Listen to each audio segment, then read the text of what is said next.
From ancient inscriptions on stone walls to vibrant murals across city streets, graffiti has been a part of human expression for thousands of years.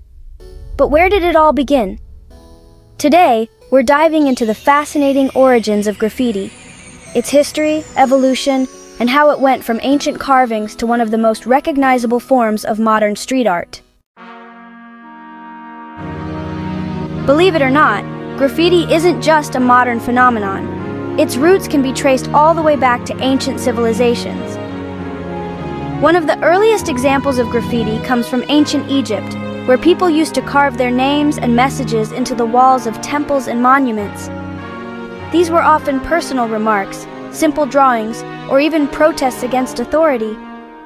Imagine, thousands of years ago, someone inscribing a message in stone, wanting to leave their mark on history. Sound familiar? And in ancient Rome, graffiti was everywhere. The city of Pompeii, famously preserved after the eruption of Mount Vesuvius, has walls covered with graffiti, ranging from political slogans and advertisements for gladiator games to humorous or even vulgar messages. These writings give us a snapshot of everyday life in ancient Rome, showing that the urge to express oneself publicly was just as strong back then as it is today. In ancient Greece, graffiti wasn't always just words, it was often images. Some graffiti was scratched into pottery, while other markings were left on stone walls, temples, and public spaces. These early forms of graffiti served as a way for individuals to communicate in the absence of a formal written record, especially for the ordinary citizens whose voices might otherwise go unheard. Fast forward a few centuries to the medieval period, and graffiti took on new forms. Medieval graffiti is still visible today in many churches and cathedrals across Europe. These markings range from simple carvings of names and dates to more elaborate symbols like crosses or animals, and even mysterious images that may have had spiritual or protective meanings. Some of these carvings were left by pilgrims on religious journeys, wanting to leave behind a sign of their presence, almost like a historical guest book. Others were left by stonemasons and builders, proud of their work or simply wanting to be remembered.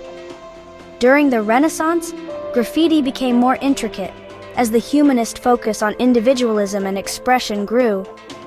Some artists, scholars, and travelers carved their thoughts and images into public spaces, continuing the age-old tradition of using walls as canvases for self-expression.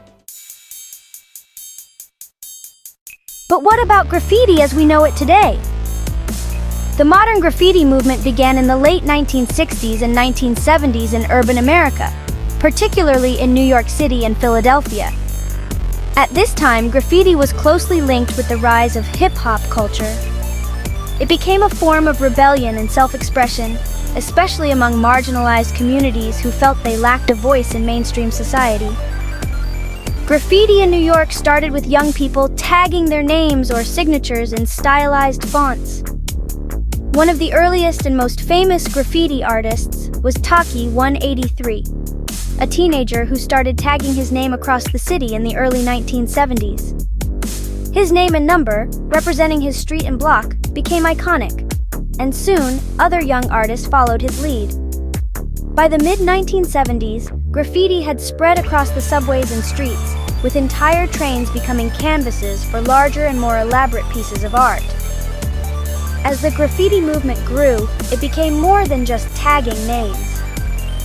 Artists began using spray paint to create intricate, colorful murals, pieces that told stories, addressed social issues, or simply allowed the artist to showcase their creativity.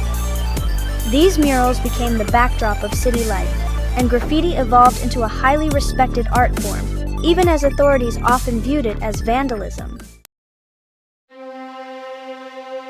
Graffiti has always been a way to make a statement, whether personal or political. In the modern era, it has often been used to comment on society, injustice, and inequality.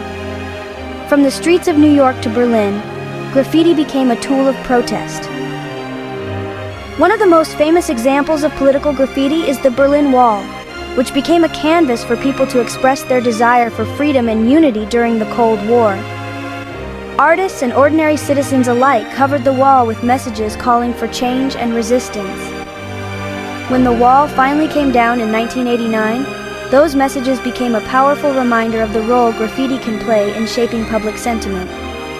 Today, we see graffiti playing a similar role. During the Black Lives Matter movement, street art and graffiti were used to memorialize victims of racial violence, to spread awareness, and to demand change.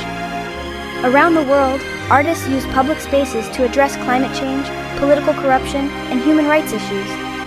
What began as simple carvings on ancient walls has become a powerful tool for activism and social change. Despite its controversial nature, graffiti has also gained recognition as a legitimate art form. In the 1980s, some graffiti artists began to transition from the streets to galleries. Artists like Jean-Michel Basquiat and Keith Haring made the leap, bringing their unique styles into the mainstream art world. Perhaps the most famous modern graffiti artist is Banksy, whose anonymous identity and thought-provoking street art have captivated the world. His work often tackles political themes, capitalism, and the absurdity of modern life, blurring the line between vandalism and art. So, from the streets of ancient Rome to the bustling cities of today, graffiti has remained a deeply human expression of identity, rebellion, and creativity. It's a way for individuals to leave their mark, to make a statement, and to connect with the world around them. And whether it's in a museum or on a crumbling wall, graffiti continues to challenge us, inspire us, and remind us that art can be found in the most unexpected places. Thank you for joining us on this journey through the history and evolution of graffiti. Keep exploring, keep creating, and remember, art is everywhere.